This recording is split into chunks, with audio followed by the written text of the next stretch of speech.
ओम शांति। अॼु जा महावाक्य आहिनि शक्तियुनि जो विशेष गुण आहे निर्भयता। 24/10/75 जा महावाक्य आहिनि। शक्तियुनि जो विशेष गुण निर्भयता ॻायल आहे न, उहो पंहिंजे में अनुभव कंदा आहियो। मां निर्भय आत्मा आहियां, ईअं अनुभव कंदा आहियो। जो माया सां घबराइण वारा न, हुनखे शक्ति चइबो आहे। निर्भय सिर्फ़ कोई मनुष्य आत्मा सां न, लेकिन माया जे वार सां बि निर्भय थियणो आहे। माया त कंहिं बि रूप में वार करे सघंदी आहे न, त माया सां घबराइण वारा न, हुनखे शक्ति चईंदासीं। माया सां ड्रिजदा त न आहियो। कंहिं बि रूप में माया अची वञे, हुनखे परखे सघंदा आहियो। यथार्थ निर्णय करे सघंदा आहियो कि ड्रिजी वेंदो, अरे इहे छा थो थिए। जो ड्रिजंदो आहे उहो हार खाईंदो आहे। त जो निर्भय हूंदो न, उन सां माया ख़ुदि भयभीत थींदी आहे। माया ख़ुदि भयभीत थींदी आहे, छो जे भय जे कारण शक्ति ख़तमु थी वेंदी आहे न। जो निर्भय हूंदा आहिनि न, हुन सां माया ख़ुदि भयभीत थींदी आहे। त माया वाया छा आहे, असांखे त हाणे उहो बि बसि बाबा कंदा रहो, माया न करो। त बाबा कंदा रहंदासीं त माया ख़ुदि ई भॼी वेंदी, ड्रिजी वेंदी। माया बाबा चईंदा न, माया कॾहिं ईंदी आहे जॾहिं असां बाबा खे भुलिजंदा आहियूं। छो जे भय जे कारण शक्ति माया जी शक्ति ख़तमु थी वेंदी ऐं उहा हली वेंदी। वैसे बि ॾिसो, जॾहिं कंहिंखे भय हूंदो आहे त होश आवाज़ गुम थी वेंदो आहे न। जो सम्झ हूंदी आहे उहो बि गुम थी वेंदी आहे। इन करे न कंहिंखे बि असांखे कलयुगी दुनिया में त इहे रस्म आहे। इहे त कलयुगी दुनिया में त माण्हुनि जो ईअं आहे कि माण्हुनि खे ड्रिजाए करे हलो। ॿारनि खे माण्हुनि खे ड्रिजाए करे हलंदा आहिनि न, त उन्हनि जी सम्झ ख़तमु थी वेंदी आहे। जेको माण्हू ड्रिजाईंदो आहे न, उनखे ड्रिजाए करे पंहिंजी सम्झ उन में विझी छॾंदो आहे, पंहिंजो प्रभाव विझंदो आहे। त उहो पंहिंजो होशो आवाज़ गुम थी वेंदो आहे, उनजी सम्झ गुम थी वेंदी आहे। उहो जो माण्हू उनखे ड्रिजाए थो न, उनजे अनुसार ई हलंदो आहे। त हिते बि जो माया सां घबराईंदा आहिनि न, उन्हनि जी माया सां उन्हनि जी सम्झ ख़तमु थी वेंदी आहे। इन करे माया खे जीते न सघंदा आहिनि। त जहिड़ो कमु आहे शक्ति, जहिड़ो नाम आहे शक्ति सेना। त जॾहिं शक्तिपन जी विशेषता निर्भयता प्रैक्टिकल में ॾेखारे में ॾिए, तॾहिं चईंदासीं कि इहे शक्तियूं आहिनि। त असां आत्मा शक्ति आहियां, उहो कॾहिं कहलाईंदासीं जॾहिं असां माया सां निर्भय थी वेंदासीं। कहिड़े बि प्रकार जो भय आहे त हुन सां शक्ति न रहंदी आहे, हुनखे शक्ति न चईंदासीं, अबला चईंदासीं। अबला जो हूंदी आहे न, उहा सदैव अधीन हूंदी आहे। अॼुकल्ह माण्हू थोरी ॻाल्हियुनि में न अबला थो ठही वञे, मतिलबु घबराइजी थो वञे। त उहा अधिकारी न थींदा आहिनि। तव्हां त अधिकारी आहियो न, भय जे कारण अधीन त न थींदा आहियो न, कि अरे ये छा थियो, वरी छा थींदो। त बाबा पंजाब वारा ॿार आया हूंदा, त पंजाब वारे ॿारनि खां पुछनि पिया, तव्हां पंजाब जी शक्ति सेना अहिड़ी निर्भय आहियो? जॾहिं खां ब्रह्मन ठहिया आहियो त माया खे चैलेंज ॾिनी आहे कि अचो माया अचो। असां जॾहिं खां बाबा जा ठहिया आहियूं न, तॾहिं खां जीअं त असां माया खे चैलेंज कई आहे। कुझु बि न आहे, जीअं असां बाबा खे यादि कंदा वेंदासीं न, असांजे अंदरां कचिरो निकिरंदो वेंदो। त ऐं असांजी माण्हू परीक्षा बि वठंदा। बाबा ई परीक्षा वठाईंदो आहे न माण्हुनि द्वारा, ताकी पतो त लॻे केतिरा गुण शक्ति ज्ञान आयो आहे। त जीअं त असां बाबा जा ठहिया आहियूं ऐं माया खे छा चैलेंज कई आहे कि अच माया तूं अचो, ऐं असां तुंहिंजी जीत पायूं। ॾिसो, जीअं असां बाबा खां शक्तियूं वठंदा वेंदासीं न, असांजी आत्मा में भरिजंदी वेंदियूं। उहा बाबा ई असांजी परीक्षा वठण लाइ माया खे कंहिं न कंहिं रूप में मोकिलंदो आहे। असां चऊं था मां सहनशीलता जो अवतार आहियां। सम्झो अॼु तव्हां सुमान कयो कि मां सहनशील आत्मा आहियां, त अॼु सॼो ॾींहुं अहिड़ी ॻाल्हियूं ईंदियूं जो तव्हांखे सहन करिणो पवंदो।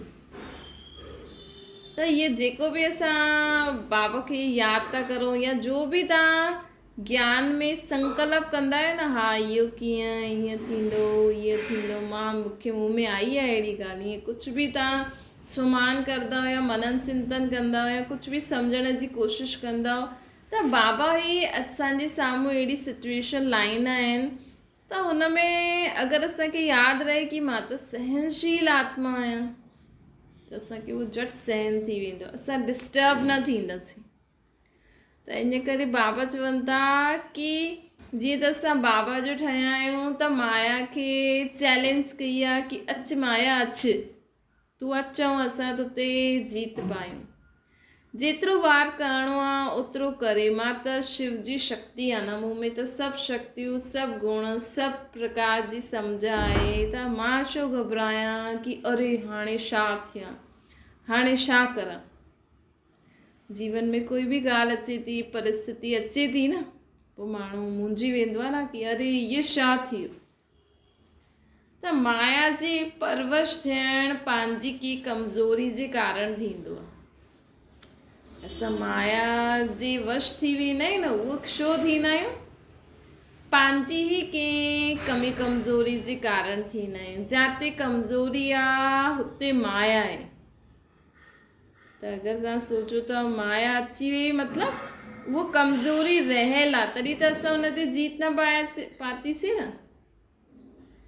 जीअं किथे गंदगी हूंदी आहे त उते मच्छर पैदा थी वेंदा आहिनि, उअं ई माया बि जाते आहे, उअं ई माया बि जाते कमज़ोरी हूंदी आहे न, हुते उहो प्रवेश थींदी आहे, उते उहा अची वेंदी आहे। त कमज़ोर थियण अर्थात माया जो आह्वान करणु, कंहिं बि ॻाल्हि में असांखे कमज़ोर न थियणो।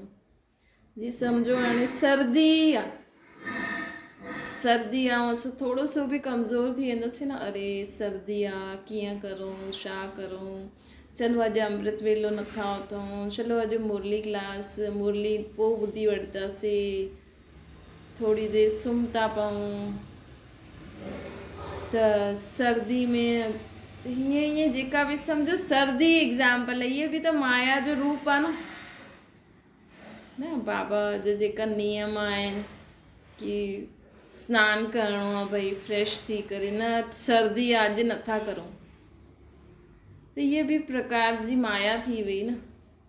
त कई प्रकार माया कई रूपनि में अची वेंदी आहे, असांखे परखिणो खपे। अर्थात असांखे बसि छा करिणो आहे, बसि जो बाबा असांखे चवनि था न, असांखे उन श्रेष्ठ मत ते हलंदा हलो, बसि मूंखे त ईअं करिणो ई आहे। जो बाबा जी मत आहे न उहो कंदा हलो। तव्हांजी रोज़ जी मुरली तव्हांखे सॼो ॾींहुं छा करिणो आहे उहो तव्हांजो उत्तर उन में हूंदो आहे। अगरि तव्हां मुरली जे आधार ते, बाबा चई न मुरली लाठी आहे,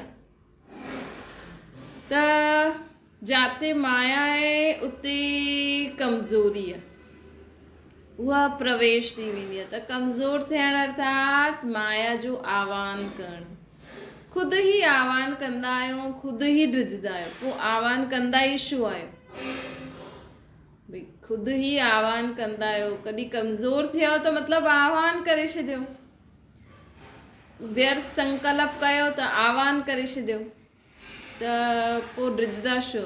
ये नशो रखो कि मां त शिव शक्ति सेना आहे न, शिव जी शक्ति आहियां न।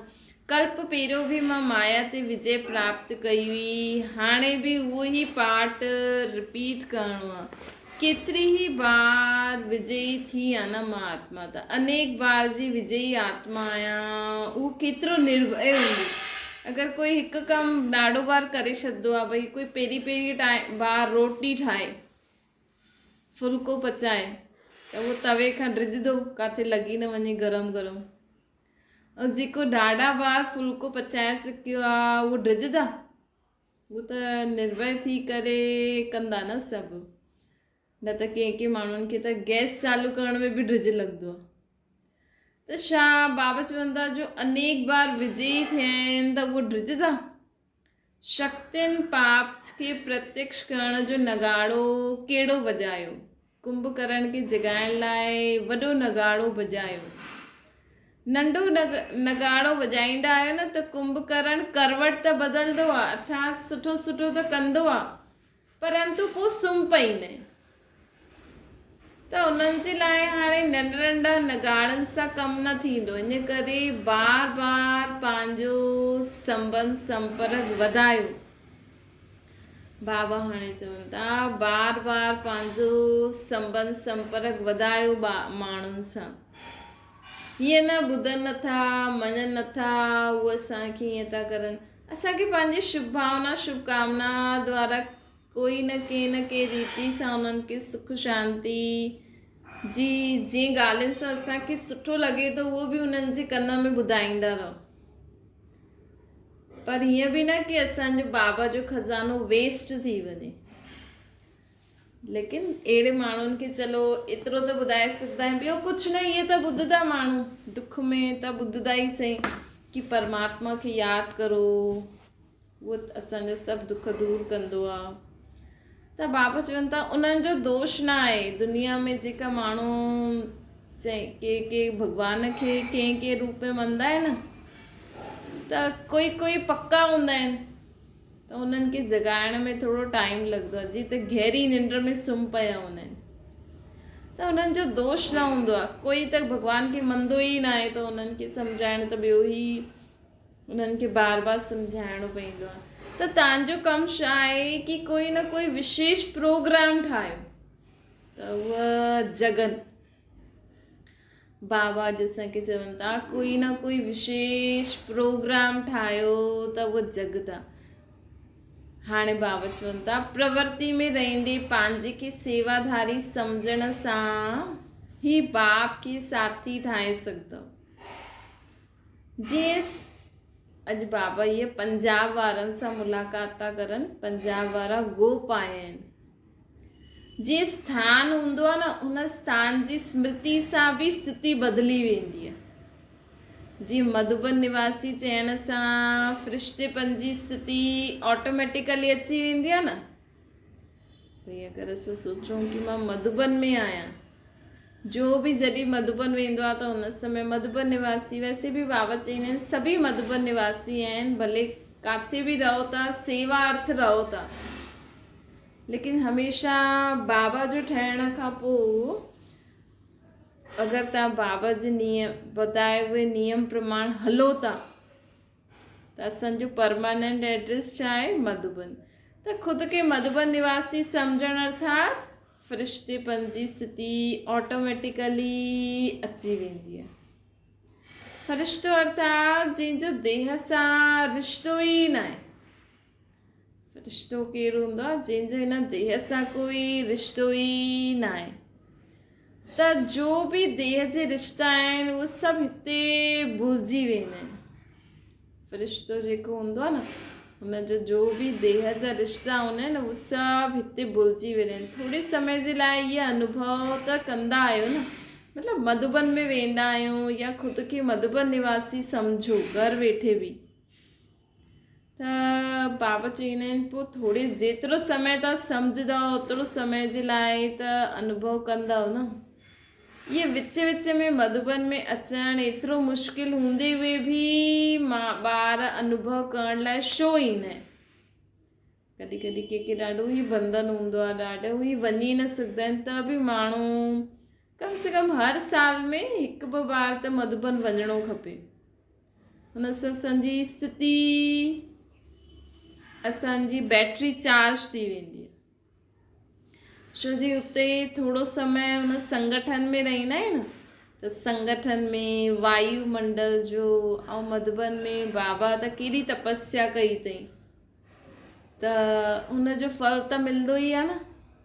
त बाबा चवंदा आहिनि कि ॿारनि खे एॾो मुश्किल हूंदो आहे त बि विच में मधुबन छो ईंदा आहिनि? बार बार इहे अनुभव त कराइबो आहे न। हितां जो अनुभव पोइ जॾहिं घर वेंदा आहियूं त स्मृति में बल उते स्मृति में बदिली वेंदो आहे। लेकिन मधुबन में अचणो ज़रूरी आहे, बाबा चवनि था। हिते हुते प्रवृत्ति में रहंदा आहियो, उहो बि सेवा अर्थ आहे। हाणे अगरि जो घर गृहस्थी में रहनि था त घर गृहस्थी में रहंदे हुए सदा सम्झो मां हिते सेवाधारी आहियां, सेवा अर्थ।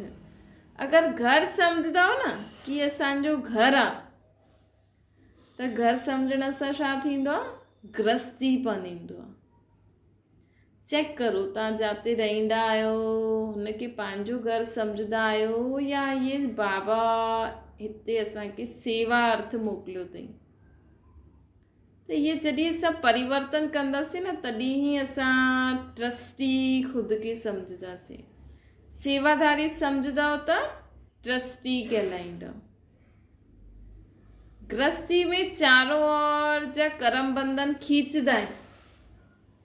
बाबा चवंदा आहिनि जेका घर गृहस्थी अगरि ख़ुदि खे गृहस्थी सम्झंदव न त चारों ओर जा करम बंधन खींचदा आहिनि।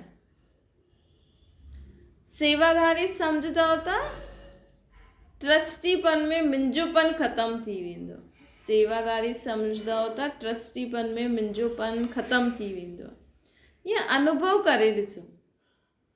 अगरि तव्हां अनुभव न कयो अथव त अॼु खां अनुभव करो भई ये मुंहिंजो घर न आहे, ये मुंहिंजा ॿार न आहिनि, मां हिते सेवा अर्थ आहे। जीअं सेंटर ते दीदियूं रहंदियूं आहिनि त उहे छा सोचदियूं कि असां सेवा था करूं न। अगरि उहे बि हिक ॿिए जे मुंहं में अची वेंदियूं त इहा सोने जी जंजीर थी वेंदी आहे। लेकिन सेंटर ते बि रहंदी हुई हुननि खे इहो ई सम्झणो पवंदो आहे कि असांजो बाबा जो घर आहे, असां बसि हिते सेवा था करूं, असांजो कुझु न आहे। त ईअं ई तव्हां इहे अनुभव करे ॾिसो कि भले पहिरियों ज्ञान खां पहिरियों तव्हांजो पार्ट जो हुयो मां पत्नी पीउ जो बि हुयो। हाणे अनुभव करे ॾिसो कि मां आत्मा आहियां, परमात्मा जो ॿार आहियां ऐं हिते मां सेवा थो करां। पोइ ॾिसजो तव्हां हर कमु जो कंदव न हुन खां पहिरियों तव्हांखे बाबा जी यादि अवश्य ईंदी। बाबा खां त ज़रूरु पुछंदो। मुंहिंजोपन ख़तमु थी वेंदो। मुंहिंजोपन ॾाढो लंबो आहे। गृहस्थी में मुंहिंजोपन ॾाढो लंबो आहे। ईअं ख़ुदि खे चेक करो। एकांत में वेही करे ख़ुदि खे चेक करो कि मां घर गृहस्थी में रवां थी या रवां थो त कंहिंमें मुंहिंजोपन आहे अञा बि। जाते मुंहिंजोपन आहे न त उते बाप न थी सघंदो। त जाते मुंहिंजोपन न आहे हुते बाप आहे। गृहस्थीपन जे हद जे अधिकारी ठही वेंदा आहियूं। मुंहिंजोपन माना मुंहिंजो मञणो खपे, मुंहिंजी हीअ राय आहे, मूंखे ॿुधाइनि ईअं, मूंखे बि ॿुधाइणो खपे, मुंहिंजो बि मञणो खपे, मुंहिंजे प्रमाण बि हलणो खपे। ॾिसो अगरि असां ट्रस्टी सेवाधारी सम्झंदासीं त बाबा जी श्रीमत अनुसार असां उन्हनि खे जेको चइणो हूंदो असांखे अगरि उहो पुछंदा त असां उन्हनि खे राय सलाह ॾेई छॾंदासीं। पोइ मञनि न मञनि हुननि जे मथां आहे। लेकिन अगरि असां सोचंदा आहियूं न कि न मां थी चवां, मां राइट थी चवां ऐं मुंहिंजो ई मञणो खपे त पोइ फसी वेंदा आहिनि। असांखे बाबा जी यादि में चाहे तव्हांजा ॿार आहिनि या कोई बि आहे, बाबा तव्हांजे ॿारनि खे इहा प्रॉब्लम आहे, पोइ बाबा जी श्रेष्ठ मत जे अनुसार जो आहे उन्हनि खे ॿुधायो, उन्हनि जे लाइ शुभ भावना शुभकामना रखो, पोइ अवश्य ई ॿुधंदा। त लेकिन तव्हां इहा आश न रखो कि मां जो चवां थी उहे इहे मञनि, इन्हनि खे सही लॻंदो। जाते हद जो अधिकार आहे हुते बेहद जो अधिकार ख़तमु थी वेंदो। त इन करे हद में न फसो। कल्ह बि बाबा चई न स्वार्थ अर्थ कुझु न करिणो आहे लौकिक अलौकिक में। जाते हद जो अधिकार आहे पोइ बेहद जो अधिकार ख़तमु थी वेंदो। पोइ असांखे विश्व जो अधिकार न मिलंदो। हाणे बीती करे फुल स्टॉप लॻाईंदा वञो। फुल स्टॉप बिंदी हूंदी आहे न, फुल स्टॉप न लॻाईंदा अर्थात बिंदी रूप में स्थित न थींदा आहियो त या आश्चर्य खाईंदा आहियो या कोमो लॻाईंदा आहियो या क्वेश्चन मार्क लॻाए ॾींदा आहियो, त छा सहज आहे? बीती की बीती कर फुल स्टॉप लॻायो। आश्चर्य जी निशानी छा हूंदी आहे? जो चाहींदा आहिनि उहा इहा थींदो आहे छा? आश्चर्य जी निशानी छो ईंदी आहे? छा निशानी छा आहे आश्चर्य जी? की जो चईंदा आहियूं इहो हीअं थींदो आहे छा? मतिलबु ईअं असां कंहिंखे चऊं था हीअं थींदो आहे, ब्राह्मणनि में इहा ॻाल्हि थींदी आहे, त जीअं आश्चर्य खाए ॾियनि, अरे इहो ब्राह्मण ठही करे बि हीअं थो करे, हीअं बि न करिणो आहे असांखे। तॾहिं त बाबा थींदो न, लौकिक अलौकिक ॿिन्हिनि में मुंहिंजोपन न हुजणो खपे, ट्रस्टी। इहा आश्चर्य जी निशानी थी हुई, इहे बि न थियणो खपे। इहे छो थियो, छो छा चइण, इहे क्वेश्चन मार्क थी वियो। इहे बि व्यर्थ संकल्प उत्पन्न थियण जो आधार आहे न। बाबा चवनि था जो हूंदो आहे हुनखे जो जेको बि थिए थो न हुनखे साक्षी थी करे ॾिसो। बाबा सां गॾु ॾिसंदासीं त कॾहिं बि आश्चर्य न खाईंदासीं, कॾहिं बि क्वेश्चन मार्क न हूंदो, कॾहिं बि कॉमो न लॻाईंदासीं। साक्षी जे बजाए छा थींदो आहे? असां हुन आत्मा जी साथी ठही वेंदा आहियूं। त बाप खे पंहिंजो साथी ठाहिण जे बदिले असां हुन आत्मा खे साथी ठाहे छॾंदा आहियूं, त इहे त ग़लति थी वियो न। त साक्षीपन में छा थींदो? असां बाप खे पंहिंजो साथी ठाहे छॾंदासीं।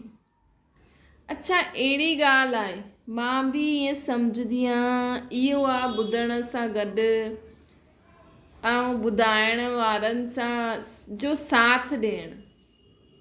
जीअं सम्झो कोई असांखे ॻाल्हि थो ॿुधाए, असां बाबा सां गॾु ॿुधंदासीं न हुन ॻाल्हि खे, त असां हुन माण्हू जो साथ न ॾींदासीं। असां बाबा सां गॾु साक्षी थी करे उन्हनि जे लाइ गुड विशिस रखंदासीं, शुभ भावना, शुभकामना।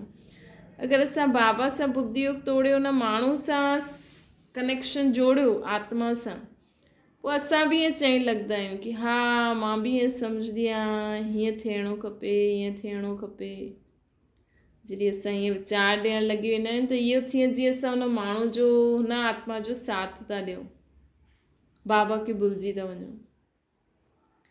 त हिते आत्मा जे साथी ठहो त परमात्मा जो साथी कीअं ठहींदो? जेतिरो समय आत्मा जो साथी ठहींदा आहियूं न, असां हुननि जी ॻाल्हियुनि में हा मिलाईंदा आहियूं, डिस्कस कंदा आहियूं, भले हा जो चइणो आहे चओ, लेकिन बाबा जी यादि में चओ। जेतिरो समय आत्मा जो साथी आहे ओतिरो समय बाप जे साथी न ठहींदा। इहे खंडित योग थी वेंदो। खंडित चीज़ फिटी छो कबी आहे? जो मूर्तियूं खंडित हूंदियूं आहिनि न, उनजो अर्थ छा आहे कि हाणे अगरि असांजो खंडित योग हूंदो न बाबा सां गॾु, त असांजी मूर्ति में बि खंडन ईंदो।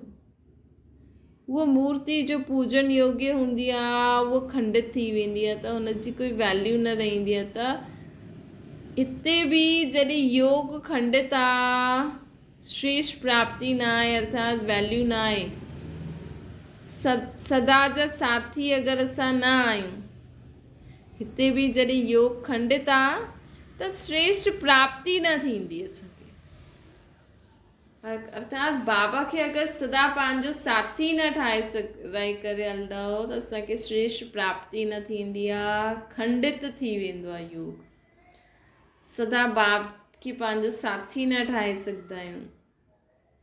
अटूट योग ऐं निरंतर बाप दादा जे साथी अहिड़ा आहिनि पंजाब निवासी। बाबा प्रश्न था पुछनि, बाबा इहे विशेष निमित पंजाब वारनि सां ॻाल्हाइनि था, लेकिन आहे असां सभिनि जे लाइ।